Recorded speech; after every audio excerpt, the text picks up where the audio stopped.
ನಮಸ್ತೆ. ಆ, ಸರ್, ಈ ಸುದ್ದಿಗೋಷ್ಠಿ ಉದ್ದೇಶ ಏನು? ಧಾರವಾಡ ಲೋಕಸಭಾ ಕ್ಷೇತ್ರದಿಂದ ತಾವು ಸ್ಪರ್ಧೆ ಮಾಡ್ತಾ ಇರೋದು ಇದೆ. ಯಾಕೆ ಸರ್ ಭಾರತೀಯ ಜನತಾ ಪಕ್ಷ ಬಿಟ್ಟು ಸ್ವತಂತ್ರ ಯಾಕೆ ಸ್ಪರ್ಧೆ ಮಾಡ್ತಾ ಇದ್ದೀರಾ?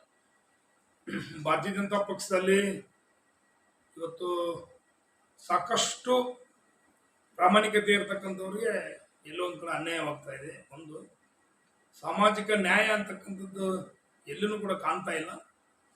ಇವತ್ತು ಉದಾಹರಣೆಗಾಗಿ ಹೇಳ್ಬೇಕಂತಂದ್ರೆ, ಇವತ್ತು ಕರ್ನಾಟಕ ರಾಜ್ಯದಲ್ಲಿ ಏನು ಹಿಂದುಳಿದ ಜನಾಂಗಕ್ಕೆ ಒಂದು ಟಿಕೆಟ್ ಕೊಡದೇ ಇರತಕ್ಕಂಥದ್ದು ಒಂದು ಕಡೆ. ಇವತ್ತು ಸಬ್ಕೆ ಸಾಥ್ ಸಬ್ಕೆ ವಿಕಾಸ್ ಅಂತಕ್ಕಂಥದ್ದು ಏನು ನರೇಂದ್ರ ಮೋದಿ ಒಂದು ಘೋಷ ಇದೆ, ಅದು ಕೇವಲ ಬ್ರಾಹ್ಮಣ ಸಮುದಾಯಕ್ಕೆ ಮಾತ್ರ ಸೀಮಿತವಾಗಿದೆ ಅಂತಕ್ಕಂಥದ್ದು ನೋಡ್ತಾ ಜನ ತಿಳ್ಕೋ ರೀತಿಯಲ್ಲಿ ನಡೀತಾ ಇದೆ. ಯಾಕಂದ್ರೆ ಕರ್ನಾಟಕ ರಾಜ್ಯದಲ್ಲಿ 28 ಲೋಕಸಭಾ ಕ್ಷೇತ್ರದಲ್ಲಿ ಬಹುಶಃ ಈಶ್ವರಪ್ಪನವರು 50 ವರ್ಷಗಳ ಕಾಲ ಬಿಜೆಪಿಯನ್ನು ಕಟ್ಟಿ ಬೆಳೆಸಿರ್ತಕ್ಕಂಥ ಯಡಿಯೂರಪ್ಪನವ್ರ ಜೊತೆ, ಆದ್ರೆ ಅವ್ರಿಗೆ ಒಂದು ಲೋಕಸಭಾ ಟಿಕೆಟ್ ಕೊಡ್ಲಿಲ್ಲ ಅಂತಂದ್ರೆ ನರೇಂದ್ರ ಮೋದಿ ಅವರು ಯಾವ ರೀತಿಯಾಗಿ ಜನರ ಬಳಿ ಹೋಗ್ತಾರೆ ಅಂತಕ್ಕಂಥ ಪ್ರಶ್ನೆ. ಕೇವಲ 2% ಇರತಕ್ಕಂಥ ಬ್ರಾಹ್ಮಣ ಸಮುದಾಯದವರಿಗೆ ಧಾರವಾಡದಲ್ಲಿ ಟಿಕೆಟ್, ಕಾರವಾರದಲ್ಲಿ ಟಿಕೆಟ್ ಕೊಟ್ಟಿದ್ದಾರೆ ಮತ್ತು ಬೆಂಗಳೂರು ದಕ್ಷಿಣದಲ್ಲಿ ತೇಜಸ್ವಿ ಸೂರ್ಯ. ಸೊ ಯಾವುದೇ ರೀತಿಯಿಂದ ಪಕ್ಷಕ್ಕಾಗಿ ಇವ್ರ ಕೊಡುಗೆ ಏನೂ ಇಲ್ಲ. ಇವರು ಯಡಿಯೂರಪ್ಪನವರು ಈಶ್ವರಪ್ಪನವರು ಹಿಂದ್ಗಡೆ ಬಂದಿರತಕ್ಕಂಥವ್ರು.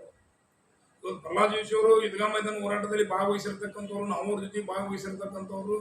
ಅವ್ರಿಗೆ ಆಲ್ರೆಡಿ 4 ಟೈಮ್ ಲೋಕಸಭಾ ಸದಸ್ಯರಾಗಿದ್ದಾರೆ. ಸೊ ತಿರ್ಗಾ ಅವರು 5ನೇ ಬಾರಿಗೆ ಅವ್ರಿಗೆ ಯಾಕೆ ಟಿಕೆಟ್? ಇವು ನಮ್ಮಂತವ್ರಿಗೆ ಟಿಕೆಟ್ ಕೊಡ್ಬೋದಲ್ಲ.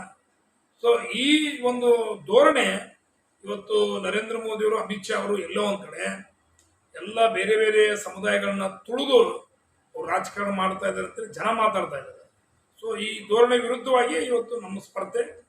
ಇವತ್ತು ಜನರ ಆಶಯಗಳನ್ನ, ಜನರ ಸಮಸ್ಯೆಗಳಿಗೆ ಸರಿಯಾದಂಥ ಸ್ಪಂದನೆ ಮಾಡದೆ ಇರ್ತಕ್ಕಂಥ ಈ ಒಬ್ಬ ಲೋಕಸಭಾ ಸದಸ್ಯರ ವರ್ತನೆ, ಅವರು ಈ ಭಾಗದ ಜನರನ್ನ ಮರೆತು ಬಿಟ್ಟು 5 ವರ್ಷಕ್ಕೊಮ್ಮೆ ಏನು ಎಲೆಕ್ಷನ್ ಬರ್ತದೆ ಆ ಸಂದರ್ಭದಲ್ಲಿ ಎಲ್ಲರನ್ನು ವಿಶ್ವಾಸಕ್ಕೆ ತೆಗೆದುಕೊಂಡು ಹೋಗ್ಬೇಕಂತಕ್ಕಂಥದ್ದು ಯೋಚನೆ ಬರ್ತಿತ್ತು ಹೊರತು ಅವರ ಅಧಿಕಾರ ಅವಧಿನಲ್ಲಿ ಇವತ್ತು ಕುಂದಗೋಳ, ಕಲಗಟಗಿ, ನವಲಗುಂದ, ಗ್ರಾಮಾಂತರ ಆ ಭಾಗದಲ್ಲಿ ಆಸ್ಪತ್ರೆಗಳನ್ನ ಕಟ್ಟಬೇಕಾಗಿತ್ತು.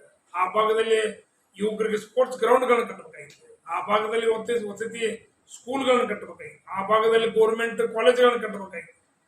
ಯಾವುದೇ ರೀತಿಯಿಂದ ಮಾಡದೇ ಇರೋದರಿಂದ ಇವತ್ತು ಇವೆಲ್ಲ ಧೋರಣೆಗಳ ವಿರುದ್ಧವಾಗಿ ಇವತ್ತು ನಾವು ಜನಸಾಮಾನ್ಯರ ಒಂದು ಸಮಸ್ಯೆಗಳಿಗೆ ಸ್ಪಂದನೆ ಆಗಬೇಕು ಅಂತಕ್ಕಂಥ ಒಂದು ಉದ್ದೇಶದಿಂದ ನಾವು ಸ್ಪರ್ಧೆ ಮಾಡ್ತೀವಿ.